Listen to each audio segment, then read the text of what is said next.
il y a un constat simple que beaucoup de personnes refusent de regarder en face à l'approche d'une nouvelle année.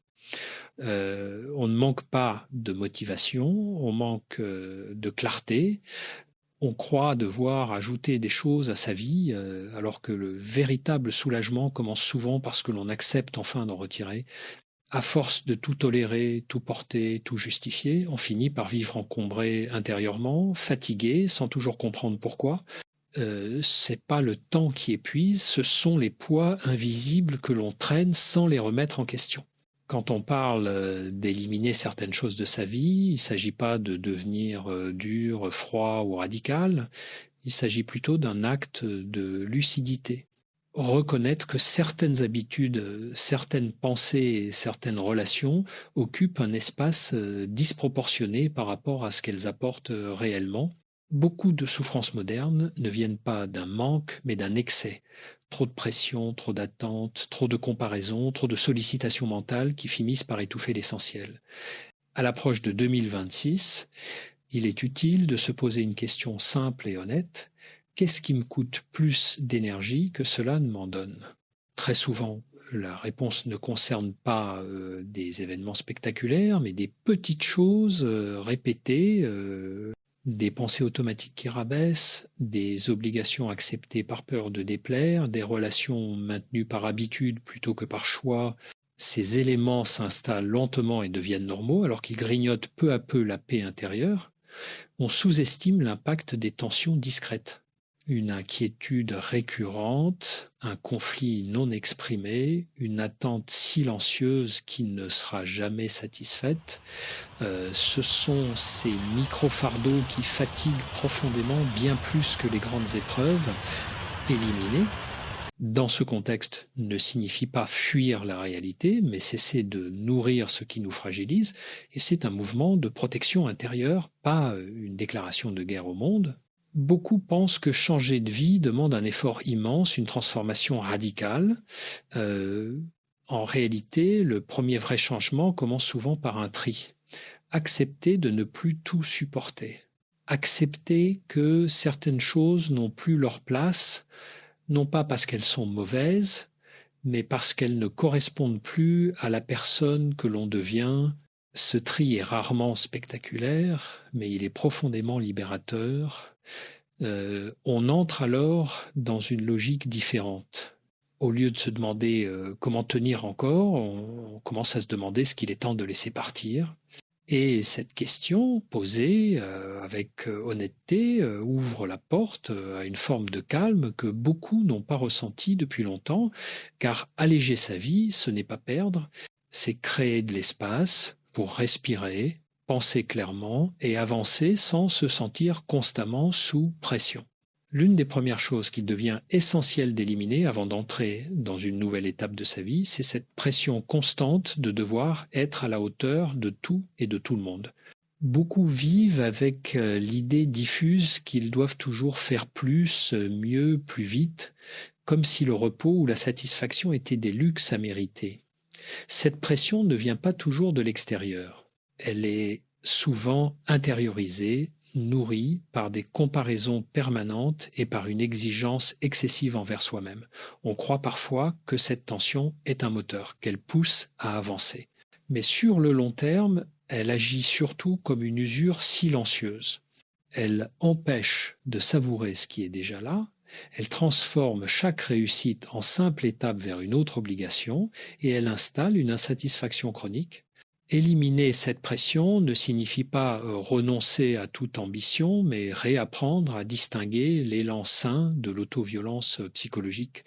Une autre chose qui devient nécessaire de laisser derrière soi, ce sont les relations qui reposent uniquement sur l'effort unilatéral. Celles où l'on donne beaucoup en espérant, souvent sans le dire, un retour qui ne vient pas. Maintenir ce type de lien demande une énergie considérable, car il oblige à justifier l'absence de l'autre, à minimiser ses propres besoins et à normaliser un déséquilibre affectif. À la longue, cela fragilise l'estime de soi et crée une fatigue émotionnelle profonde. Beaucoup restent attachés à ces relations par peur du vide, par loyauté mal placée ou par habitude. Pourtant, apprendre à s'en détacher n'est pas un acte de dureté, mais de respect envers soi-même. Une relation qui mérite sa place dans une vie n'exige pas que l'on se diminue pour exister. Elle s'appuie sur une réciprocité simple, parfois imparfaite, mais réelle. Éliminer ce qui n'est plus nourrissant permet de redonner de la valeur à ce qu'il est. Il y a aussi ces pensées répétitives qui tournent en boucle et qui minent peu à peu l'équilibre intérieur. Des scénarios anticipés, des peurs exagérées, des jugements sévères portés contre soi. Ces pensées ne sont pas des vérités, mais des habitudes mentales, et plus on les écoute, plus elles prennent de place. Apprendre à les reconnaître sans les alimenter est une forme d'élimination essentielle. Ce n'est pas lutter contre elles, mais refuser de leur donner le pouvoir de diriger sa vie. En avançant vers 2026, il devient clair que l'allègement intérieur ne passe pas par l'ajout de nouvelles méthodes complexes, mais par l'abandon progressif de ce qui surcharge inutilement. Pression excessive, relations déséquilibrées, dialogue intérieur toxique, chacune de ces choses, une fois identifiées et laissées de côté, libère de l'espace. Et cet espace est précieux car c'est là que peuvent apparaître plus de calme, plus de discernement et une relation plus apaisée avec soi-même et avec les autres. Il est également essentiel de se libérer d'une autre charge invisible, celle du besoin constant d'être validé. Beaucoup de décisions, de comportements et même de silences sont guidés par la peur de décevoir, d'être mal perçu ou de perdre l'approbation des autres. Cette dépendance subtile à l'opinion extérieure finit par éloigner progressivement de ce que l'on ressent vraiment. On s'adapte, on s'ajuste, on se tait parfois, jusqu'à ne plus très bien savoir où l'on se situe soi-même. Chercher l'approbation n'est pas un défaut moral, c'est un réflexe humain. Mais lorsque ce réflexe devient permanent, il transforme la vie en un exercice d'équilibriste épuisant. On se surveille, on se corrige, on se censure. Éliminer ce besoin excessif, c'est pas devenir indifférent au regard des autres, c'est redonner à sa propre boussole intérieure la place centrale qu'elle mérite. Vivre en accord avec soi demande parfois d'accepter de ne pas plaire à tout le monde et cette acceptation est profondément libératrice. Une autre chose à laisser derrière soi concerne la rumination. Ce mouvement mental qui consiste à rejouer sans cesse les mêmes scènes, les mêmes regrets, les mêmes conversations passées. On croit comprendre en repensant, mais en réalité on s'enferme. La rumination donne l'illusion du contrôle alors qu'elle nourrit surtout l'impuissance. Elle maintient l'esprit tourné vers ce qui ne peut plus être changé et empêche de se rendre pleinement disponible à ce qui est vivant ici et maintenant. De se détacher de cette habitude demande de la douceur et de la patience. Il ne s'agit pas d'interdire la pensée, mais de reconnaître quand elle devient stérile. Apprendre à dire intérieurement « cela ne m'aide plus » est un geste simple mais puissant. Chaque fois que l'on choisit de revenir au présent plutôt que de s'enliser dans le passé, on récupère une part de son énergie mentale et cette énergie peut être investie ailleurs, de manière plus féconde. Il y a aussi cette tendance à vouloir tout maîtriser, anticiper chaque scénario, prévoir chaque réaction, réduire l'incertitude à tout prix. Ce besoin de contrôle est souvent une réponse à l'anxiété. Pourtant, plus on tente de tout verrouiller, plus la vie devient rigide et source de tension. Éliminer l'illusion du contrôle total ne signifie pas renoncer à toute organisation, mais accepter que certaines choses échappent quoi que l'on fasse. En se libérant progressivement de la validation excessive, de la rumination et du contrôle permanent, un changement subtil s'opère. On respire différemment et les décisions deviennent plus simples. L'esprit est moins encombré. Et ce n'est pas une transformation spectaculaire, mais un réajustement profond. Et ce réajustement prépare le terrain pour une relation plus apaisée au temps, aux autres et à soi-même à mesure que l'on avance vers une nouvelle étape de sa vie. Il y a une autre chose fondamentale à éliminer progressivement, c'est l'habitude de se définir uniquement à travers ce que l'on fait. Beaucoup de personnes confondent leur valeur avec leur utilité, leur productivité ou leur capacité à répondre aux attentes. Dès qu'elles ralentissent, qu'elles doutent ou qu'elles traversent une période moins performante, une inquiétude surgit, comme si exister sans produire immédiatement quelque chose de mesurable devenait inconfortable, voire illégitime. Ce glissement est subtil mais dangereux. Il installe une pression constante et empêche de se reconnaître comme une personne à part entière, indépendante de ses résultats. Éliminer cette confusion ne signifie pas renoncer à agir ou à s'engager, mais cesser de réduire son identité à une suite de performances. On peut faire beaucoup sans se perdre, à condition de ne pas se juger uniquement à travers ses succès ou ses échecs. Il est aussi nécessaire de se détacher de certaines attentes irréalistes envers la vie elle-même. Cette idée diffuse que les choses devraient être plus simples, plus fluides, plus justes, ou correspondre exactement à ce que l'on avait imaginé. Lorsque la réalité ne s'aligne pas avec ces attentes, une frustration s'installe. On se sent lésé, déçu, parfois amer. Pourtant, une grande partie de la souffrance vient moins de ce qui arrive que de la résistance intérieure à ce qui est. Apprendre à ajuster ses attentes n'est pas un renoncement, c'est une forme de sagesse. Cela permet de vivre les difficultés sans les transformer en drame permanent. Éliminer l'exigence que tout se passe comme prévu ouvre la voie à plus de souplesse psychologique. On cesse de lutter contre la réalité pour commencer à composer avec elle, ce qui change profondément la manière de traverser les périodes complexes. Une autre charge souvent sous-estimée est celle des obligations acceptées par automatisme, dire oui sans réfléchir, par habitude ou par peur de décevoir. Ces engagements s'accumulent et finissent par saturer l'emploi du temps et l'esprit. Et éliminer certaines obligations n'est pas un signe d'égoïsme, mais un acte de responsabilité envers sa propre énergie. Apprendre à dire non de manière claire et respectueuse est une compétence essentielle pour préserver son équilibre, en laissant tomber la suridentification à la performance, les attentes irréalistes et les engagements inutiles. On observe un apaisement progressif. Le rythme intérieur ralentit. Les choix deviennent plus conscients.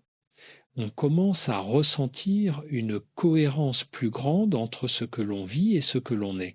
Cet allègement ne se fait pas en un jour, mais chaque renoncement juste rapproche d'une vie plus alignée et plus respirable à l'approche de 2026. Il devient également nécessaire d'éliminer cette habitude de se raconter des histoires pour éviter l'inconfort. On le fait tous à un moment ou à un autre.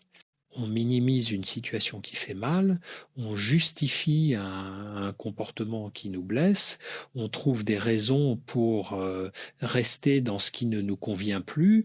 Ces récits intérieurs ont une fonction protectrice à court terme, mais à long terme, ils maintiennent des schémas qui épuisent, ils retardent les décisions essentielles et entretiennent une forme de stagnation émotionnelle.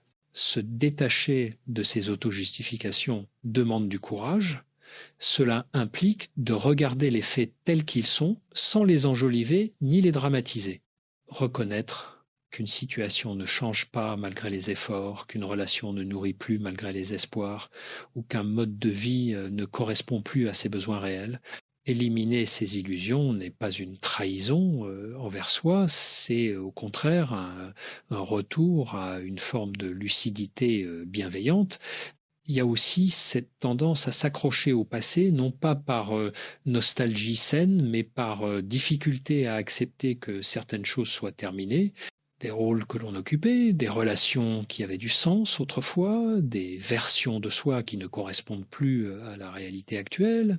Rester attaché à ce qui n'existe plus empêche de s'investir pleinement dans le présent. Éliminer cet attachement excessif ne signifie pas renier ce qui a été vécu, mais lui donner sa juste place. Beaucoup de personnes portent également une culpabilité diffuse, parfois ancienne, parfois mal définie. une impression persistante de ne jamais faire assez, de ne pas être à la hauteur, de devoir constamment se rattraper. Cette culpabilité, lorsqu'elle n'est pas interrogée, agit comme un bruit de fond permanent. Elle influence les choix, pousse à l'épuisement et empêche de ressentir une satisfaction légitime. Apprendre à l'identifier et à la remettre en question fait partie des éliminations les plus libératrices. En avançant vers une nouvelle étape de vie, il devient clair que la légèreté intérieure passe par la fin de certains récits, de certains attachements et de certaines dettes émotionnelles imaginaires. On n'a pas besoin de tout comprendre ni de tout réparer pour avancer. Parfois, accepter de fermer une porte sans explication complète est un acte de maturité. Ce choix permet de récupérer une énergie précieuse, jusque-là dispersée, et de la réinvestir dans une vie plus présente, plus simple et plus fidèle à ce que l'on ressent profondément. Il est aussi essentiel d'éliminer une autre forme de surcharge, souvent invisible, celle de la comparaison permanente. Se mesurer aux autres, à leur rythme, à leur réussite ou à leur manière de vivre installe une tension constante. On regarde ce que l'on n'a pas encore atteint, ce que l'on aurait dû faire plus tôt, ce que l'on imagine manquer. Cette comparaison ne stimule pas durablement, elle fragilise, elle détourne l'attention de son propre chemin et crée un sentiment d'insuffisance chronique. La comparaison est trompeuse car elle se base presque toujours sur des fragments. On compare son intérieur complexe à l'extérieur simplifié des autres. Éliminer ce réflexe ne signifie pas vivre coupé du monde, mais cesser d'utiliser la vie des autres comme une jauge de sa propre valeur. Chacun avance avec ses contraintes, son histoire, son rythme. Retrouver une relation plus juste à soi passe par l'abandon de ces évaluations permanentes qui n'apportent ni clarté ni apaisement. Il devient également nécessaire de se détacher d'un rapport excessif aux écrans et aux sollicitations constantes, notifications, informations en continu, messages immédiats. Cette stimulation permanente fragmente l'attention et empêche les temps de repos mental profond. On croit rester connecté, mais on s'éloigne souvent de ce que l'on ressent réellement. Éliminer une partie de ce bruit numérique n'est pas un rejet du progrès, c'est une manière de protéger sa capacité de concentration et de présence. Beaucoup ressentent une fatigue qu'ils attribuent au manque de temps, alors qu'elle vient surtout d'un manque de silence. L'esprit a besoin d'espaces vides pour se réguler, pour intégrer, pour se poser. Réduire volontairement certaines sollicitations permet de retrouver une qualité d'attention plus stable. Ce choix, simple en apparence, a des effets profonds sur l'humeur, la clarté mentale et la relation aux autres. Il y a enfin cette peur diffuse du vide, peur de ne rien faire, de ne rien prévoir, de ne pas remplir chaque moment. Cette peur pousse à accumuler des activités, des engagements, des distractions. Pourtant, le vide n'est pas une menace, c'est souvent un espace de réajustement. Éliminer la peur du silence et de l'ennui permet de renouer avec une écoute plus fine de ses besoins réels. C'est souvent dans ces moments-là que surgissent les prises de conscience les plus justes. En laissant de côté la comparaison, la surcharge numérique et la peur du vide, un changement profond s'opère. L'attention se rassemble et le rythme intérieur se régule. Et on commence à vivre moins dans la réaction et davantage dans la présence. Cet état n'est pas spectaculaire, mais il constitue une base solide pour une vie plus stable, plus cohérente et plus alignée avec ce qui compte réellement à l'approche de 2026. Il reste enfin une dimension essentielle à éliminer pour entrer dans une nouvelle étape de vie avec plus de justesse, celle de la peur de décevoir en restant fidèle à soi-même. Beaucoup de personnes vivent avec l'idée que, en affirmant leurs limites, leurs besoins ou leurs choix, elles risquent de perdre l'amour, l'estime ou la reconnaissance des autres. Cette peur agit en silence et pousse à se trahir légèrement, mais régulièrement, jusqu'à ce que le malaise devienne profond. À force de vouloir préserver les liens à tout prix, on finit parfois par s'éloigner de soi, on s'adapte excessivement, on tait ce qui dérange, on accepte ce qui ne convient pas. Éliminer cette peur ne signifie pas devenir rigide ou indifférent aux autres, mais comprendre qu'un lien qui ne supporte pas l'authenticité n'est pas un lien sécurisant. Une relation saine s'ajuste, elle ne demande pas l'effacement de l'un pour le confort de l'autre.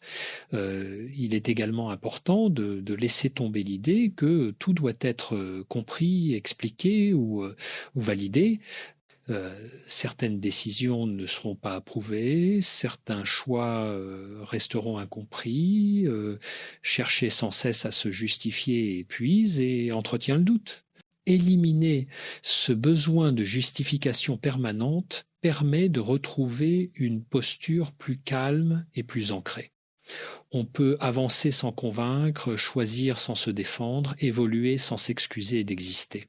Il y a aussi cette difficulté à accepter l'impermanence et vouloir que les choses restent identiques, que les relations ne changent pas, que les équilibres soient figés. Pourtant, la vie évolue, parfois lentement, parfois brutalement. Éliminer la résistance au changement ne supprime pas la douleur des transitions, mais elle évite de les transformer en lutte interminable. Accepter que certaines phases se terminent est une forme de respect envers ce qui a été vécu et envers ce qui peut encore advenir. En se libérant de la peur de décevoir, du besoin de justification et de la résistance au changement, on se rapproche d'une posture intérieure plus stable. On agit moins par réaction et davantage par cohérence. Cette cohérence devient un repère fiable, même dans l'incertitude. Elle permet de traverser les choix difficiles sans se perdre et de construire une vie qui repose moins sur la peur et davantage sur la confiance. À ce stade, il devient clair que ce travail d'élimination n'est pas une accumulation de pertes, mais une série de renoncements justes, chacun d'eux allège, clarifie et renforce. Ce mouvement prépare naturellement le terrain pour une conclusion essentielle, celle qui transforme l'élimination en choix conscient et non en simple privation. Arrivé à ce point, une chose devient évidente. Éliminer ces éléments de sa vie n'est pas une punition ni un appauvrissement. C'est un repositionnement intérieur et on cesse de vivre en réaction permanente pour commencer à vivre par choix. Ce basculement change profondément la manière dont on se tient face à la vie, aux autres et à soi-même. On ne cherche plus à remplir, à prouver ou à compenser. On cherche à être juste, présent et aligné. Beaucoup pensent que se délester de certaines choses crée un vide inquiétant. En réalité, ce vide est souvent un espace sain, un espace où l'on peut enfin respirer, entendre ce qui compte vraiment et ressentir sans être constamment tiré dans toutes les directions. Ce silence intérieur n'est pas une absence, c'est une disponibilité nouvelle, c'est là que la clarté s'installe, que les décisions deviennent plus simples et que les relations prennent une autre qualité. À l'approche de 2026, il ne s'agit pas de devenir une version idéale de soi-même, mais une version plus honnête, une version qui ne s'épuise plus à maintenir des équilibres artificiels, à porter des rôles dépassés ou à nourrir des attentes irréalistes. Éliminer ces 9 choses, c'est accepter de ne plus vivre sous pression constante. C'est reconnaître que la paix intérieure n'est pas un luxe réservé à plus tard, mais une responsabilité que l'on peut assumer dès maintenant. Ce processus demande parfois du courage car il oblige à renoncer à certaines illusions, l'illusion que tout peut être contrôlé, que tout doit être compris, que tout lien mérite d'être conservé. Mais à chaque renoncement juste correspond un gain silencieux, plus de cohérence, plus de légèreté, plus de respect envers soi-même. Et ce respect change tout, car il influence naturellement la manière dont on est traité et la qualité de ce que l'on attire dans sa vie. On réalise alors que ce que l'on élimine ne définit pas ce que l'on perd, mais ce que l'on protège, son énergie, son temps, son équilibre émotionnel. Ces ressources sont limitées et précieuses. Apprendre à les préserver n'est pas un acte égoïste, c'est un acte de maturité. Une vie plus simple n'est pas une vie réduite, c'est une vie mieux habitée. En entrant dans cette nouvelle étape, on ne cherche plus à forcer les choses, mais à leur laisser la place juste. Ce qui doit rester restera, ce qui doit partir partira, et dans cet espace clarifié, quelque chose de fondamental s'installe et une sensation de solidité intérieure et la certitude tranquille que l'on peut avancer sans se trahir, sans se surcharger et sans se perdre. C'est peu être cela finalement la vraie préparation pour l'avenir, non pas accumuler davantage, mais apprendre à vivre plus léger, plus conscient et plus fidèle à ce que l'on est devenu. Il est important de comprendre que cette légèreté dont il est question n'a rien de naïf. Elle ne nie pas les difficultés, les pertes ou les moments de doute. Au contraire, elle permet de les traverser sans ajouter une couche supplémentaire de souffrance inutile. Quand on cesse de s'accrocher à ce qui n'a plus lieu d'être, on découvre une capacité nouvelle à faire face. Non pas avec dureté, mais avec stabilité intérieure. Cette stabilité ne dépend plus autant des circonstances extérieures, car elle s'appuie sur des choix clairs et assumés. Beaucoup réalisent alors que le véritable épuisement ne venait pas de la vie elle-même, mais de la lutte constante contre ce qu'elle leur montrait. Lutter pour maintenir des relations fragiles, pour correspondre à des attentes floues, pour préserver une image qui ne reflète plus ce que l'on est réellement. Éliminer ces combats invisibles redonne une énergie considérable, une énergie qui peut enfin être investie dans ce qui a du sens, dans ce qui nourrit, dans ce qui construit sur la durée. Et ce cheminement invite aussi à revoir sa relation au temps. On n'est plus dans l'urgence de tout régler avant une date symbolique, mais dans une dynamique de cohérence progressive. Chaque renoncement juste devient un acte fondateur. Chaque limite posée renforce la confiance en soi, et cette confiance discrète mais solide change la manière dont on traverse les choix futurs. On n'agit plus sous la pression, mais depuis un espace intérieur plus posé. À ce stade, il devient évident que ce travail d'élimination n'est pas un événement ponctuel, mais un processus vivant. Certaines choses tomberont naturellement, d'autres demanderont plus de temps. Il n'y a pas de calendrier parfait, seulement une écoute de plus en plus fine de ce qui alourdit et de ce qui soutient. Cette écoute devient une compétence précieuse car elle permet d'ajuster sa trajectoire sans attendre l'épuisement ou la rupture. En continuant d'avancer ainsi, on remarque que les relations changent de texture. Certaines s'éloignent, d'autres se renforcent. Non par rejet ou par calcul, mais par alignement naturel. Quand on cesse de forcer sa place, on laisse apparaître celles qui sont réellement justes. Et cette sélection, loin d'appauvrir, enrichit profondément la qualité des liens restants. Finalement, préparer une nouvelle étape de vie ne consiste pas à devenir quelqu'un d'autre, mais à arrêter de s'éloigner de soi, éliminer ce qui ne résonne plus, ce qui fatigue, ce qui brouille, c'est se rapprocher lentement mais sûrement d'une manière de vivre plus simple, plus claire et plus respectueuse de son rythme intérieur. Et c'est souvent dans cette simplicité retrouvée que l'on découvre une force durable, capable de traverser les années à venir sans se perdre en chemin,